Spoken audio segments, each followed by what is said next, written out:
Imaginez-vous face à une roulette de casino. La petite bille danse, tournoyant dans un ballet hypnotique qui fait battre votre cœur à tout rompre.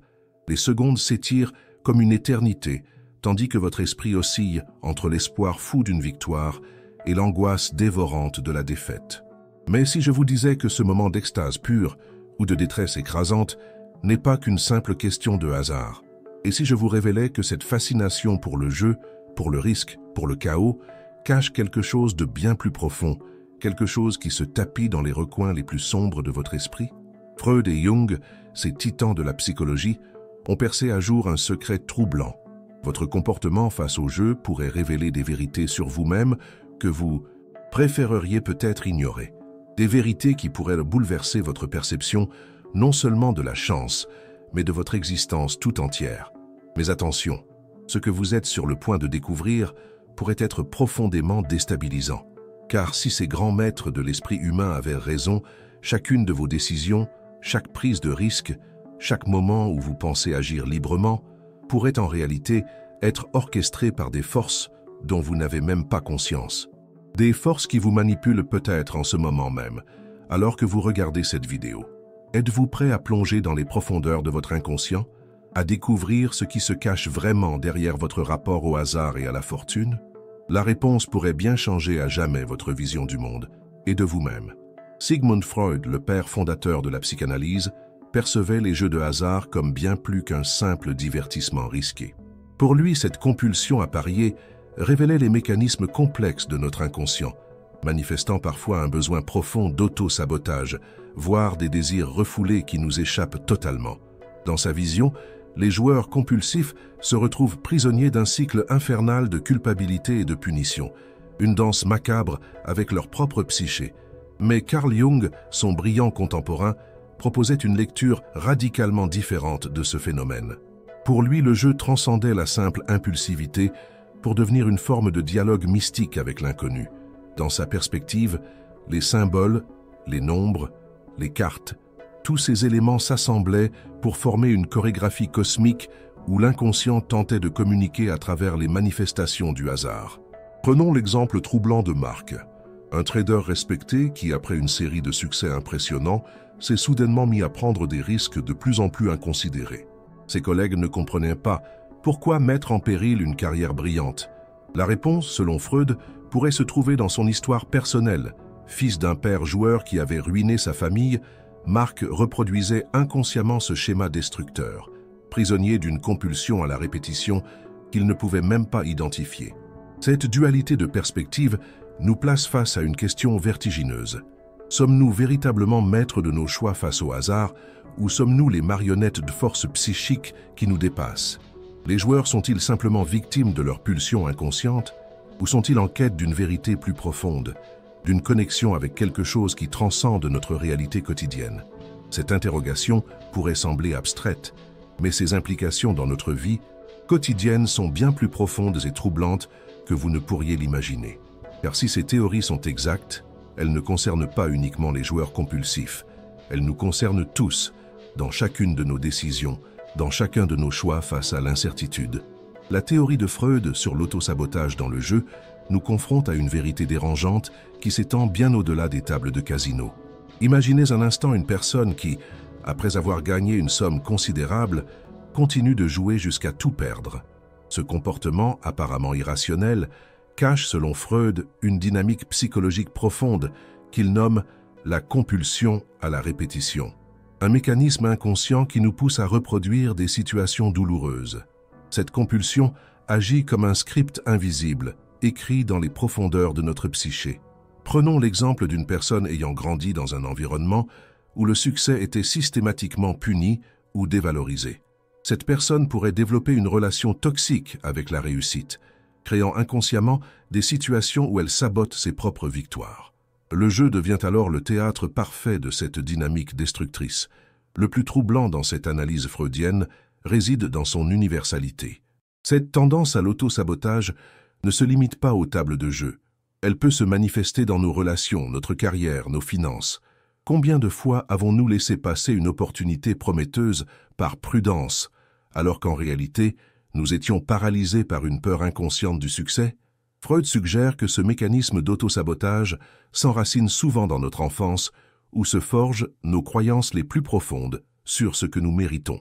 Un parent qui répétait constamment « l'argent ne fait pas le bonheur » ou « les riches sont malhonnêtes » peut avoir programmé en nous une résistance inconsciente à la prospérité financière.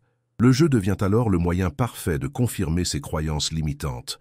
En perdant, nous prouvons que nous ne méritons pas de gagner. Cette théorie prend une dimension encore plus inquiétante lorsqu'on considère son impact sur notre quotidien. Chaque décision que nous prenons, chaque risque que nous évitons ou acceptons, pourrait être influencé par ce désir inconscient d'échec.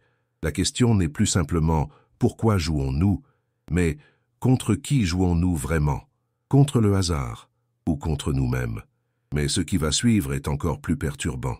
Car si Freud nous montre comment nous nous sabotons, Jung va nous révéler comment l'univers lui-même pourrait être en train de jouer avec nous, utilisant le hasard comme un langage codé pour nous transmettre des messages que nous ne sommes pas encore prêts à entendre.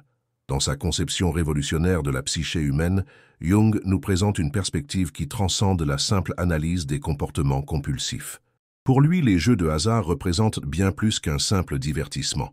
Ils constituent une porte d'entrée vers ce qu'il appelle l'inconscient collectif, ce vaste réservoir de symboles et d'expériences partagées par toute l'humanité.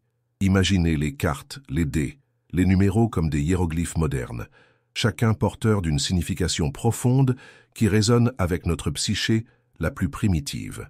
Cette connexion n'est pas superficielle. Elle plonge ses racines dans les archétypes, ces modèles fondamentaux qui structurent notre expérience humaine.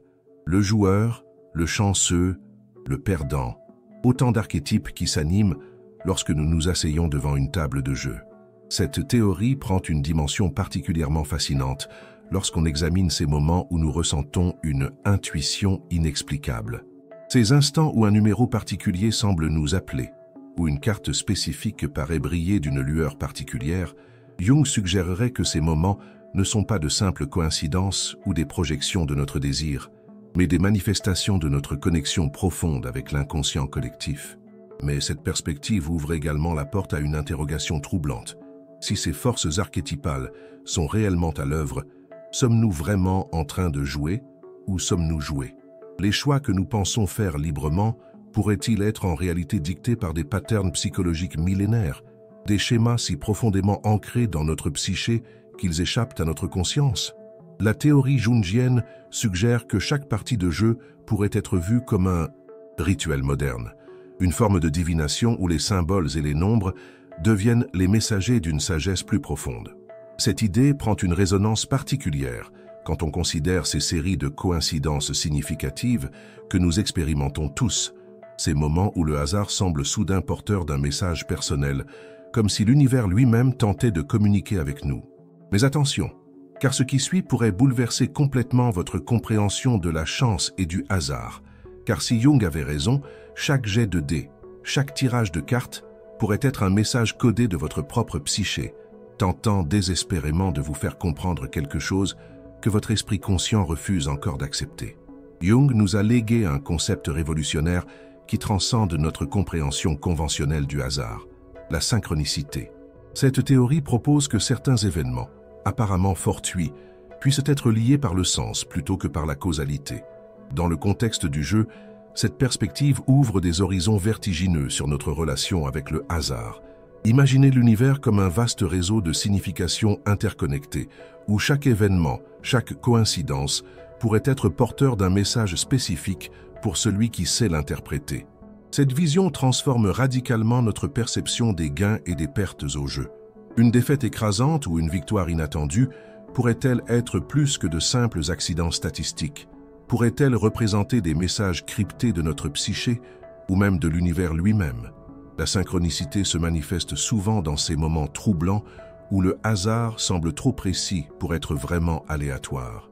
Pensez à ces situations où vous gagnez exactement la somme dont vous aviez désespérément besoin, ou perdez précisément le montant qui vous ramène à un moment crucial de votre vie. Jung suggérerait que ces coïncidences pourraient être des points de connexion entre notre réalité matérielle et une dimension plus profonde de l'existence. Cette théorie prend une dimension particulièrement fascinante lorsqu'on examine les séquences répétitives dans le jeu. Ces numéros qui reviennent sans cesse, ces patterns qui semblent nous poursuivre. Et si, plutôt que de simples fluctuations statistiques, ces répétitions étaient des tentatives de communication de notre inconscient, ou plus troublant encore, des signaux envoyés par une intelligence universelle cherchant à nous guider. La synchronicité nous invite à considérer une possibilité dérangeante. Et si ce que nous appelons chance ou malchance n'était en réalité qu'un reflet de notre alignement ou désalignement avec des forces plus profondes. Cette perspective transforme chaque session de jeu en une forme de dialogue mystique où les résultats deviennent moins importants que les messages qu'ils portent. Mais cette théorie soulève une question cruciale. Sommes-nous équipés pour décoder ces messages? Combien d'opportunités de transformation personnelle avons-nous manqué en ignorant ces signes, en les rejetant comme de simples coïncidences? Et plus important encore, que se passe-t-il lorsque nous commençons enfin à prêter attention? Ce qui suit pourrait complètement bouleverser votre perception de la réalité. Car si la synchronicité est réelle, chaque moment de votre vie, chaque décision apparemment aléatoire pourrait faire partie d'un plan plus grand que vous ne pouvez même pas imaginer. La convergence des théories de Freud et Jung nous mène à une révélation stupéfiante. Notre inconscient pourrait être le véritable maître du jeu, orchestrant nos décisions avec une subtilité qui échappe à notre conscience. Cette force invisible, tapie dans les profondeurs de notre psyché, pourrait manipuler nos choix avec une précision chirurgicale, nous faisant croire que nous agissons de notre propre chef. Considérez un instant cette possibilité troublante. Chaque fois que vous vous sentez poussé à placer une mise, chaque fois qu'une intuition inexplicable vous guide vers un numéro particulier, ce n'est peut-être pas le fruit du hasard, mais plutôt la manifestation d'un dialogue complexe entre votre conscient et votre inconscient. Cette dynamique invisible pourrait expliquer pourquoi certaines personnes semblent systématiquement attirées par des situations de perte, tandis que d'autres manifestent une chance inexplicable. L'inconscient, selon cette perspective, joue un double rôle, celui d'architecte de nos décisions et d'interprète des messages de l'univers. Il agit comme un pont entre notre réalité quotidienne et les forces plus profondes qui régissent notre existence. Cette dualité crée une situation paradoxale où nous pouvons simultanément être le joueur et le jeu, le manipulateur et le manipulé. Cette théorie prend une dimension particulièrement inquiétante lorsqu'on examine nos schémas de comportement répétitifs. Ces moments où nous nous retrouvons encore et encore dans des situations similaires ne sont peut-être pas des coïncidences malheureuses, mais plutôt des mises en scène élaborées par notre inconscient pour nous confronter à des vérités que nous refusons de voir consciemment. Plus troublant encore est le rôle que joue notre inconscient dans l'interprétation des signaux de synchronicité. Il pourrait délibérément nous guider vers certaines situations, non pas pour nous faire gagner ou perdre, mais pour nous faire vivre des expériences spécifiques nécessaires à notre évolution psychologique. Chaque gain, chaque perte devient alors une leçon soigneusement orchestrée par cette partie invisible de nous-mêmes. Mais la véritable question qui émerge est encore plus dérangeante. Si notre inconscient est réellement aux commandes, pouvons-nous apprendre à collaborer avec lui plutôt que de rester ses marionnettes inconscientes? Est-il possible d'établir un dialogue conscient avec cette force mystérieuse qui semble si bien connaître nos besoins les plus profonds? Ce qui va suivre pourrait transformer radicalement votre compréhension de vous-même. Car la prochaine révélation nous montrera comment cette manipulation inconsciente pourrait être la clé de notre libération ou l'instrument de notre perte définitive. La confrontation entre les visions de Freud et Jung nous mène à un paradoxe fascinant qui bouleverse notre compréhension du libre arbitre. Dans cette danse complexe entre conscience et hasard, nous découvrons que notre relation au jeu révèle une vérité plus profonde sur la nature même de notre existence et de notre liberté. Imaginons un instant notre psyché comme un vaste océan où la conscience ne serait que la fine couche de surface, tandis que l'inconscient représenterait les profondeurs abyssales. Chaque décision que nous prenons face au hasard émerge de cette interaction complexe entre surface et profondeur. Nos choix apparemment rationnels peuvent être influencés par des courants souterrains d'une puissance insoupçonnée. Cette métaphore océanique prend une dimension particulièrement révélatrice lorsque nous examinons ces moments où notre comportement semble échapper à toute logique. Tel un marin expérimenté qui sent intuitivement l'approche d'une tempête, notre inconscient perçoit peut-être des signaux subtils que notre esprit conscient ne peut pas encore déchiffrer. Cette sensibilité accrue aux patterns cachés pourrait expliquer ces moments mystérieux où nous ressentons une impulsion inexplicable à agir d'une certaine manière. Le véritable paradoxe émerge lorsque nous considérons la possibilité que notre plus grande liberté réside dans l'acceptation de cette influence inconsciente. En reconnaissant et en embrassant le rôle de notre inconscient, nous pourrions accéder à une forme plus profonde de conscience, une compréhension plus nuancée de nos véritables motivations et désirs. Cette perspective transforme radicalement notre approche du jeu et du hasard. Au lieu de lutter contre nos impulsions ou de tenter de les rationaliser, nous pourrions apprendre à les observer comme des messages de notre psyché profonde. Chaque mise, chaque décision devient alors une opportunité d'exploration de soi, un dialogue avec ces parties de nous-mêmes que nous avons longtemps ignorées. Plus troublante encore est la possibilité que ce que nous percevons comme du hasard soit en réalité un langage sophistiqué à travers lequel l'univers ou notre inconscient collectif tente de communiquer avec nous. Cette communication ne se fait pas à travers des mots ou des signes explicites, mais à travers une chorégraphie subtile d'événements et de coïncidences qui défie notre compréhension rationnelle.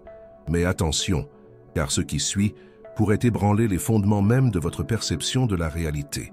Car si cette danse entre conscience et hasard révèle une vérité plus profonde sur la nature de notre existence, sommes-nous vraiment prêts à en accepter les implications vertigineuses?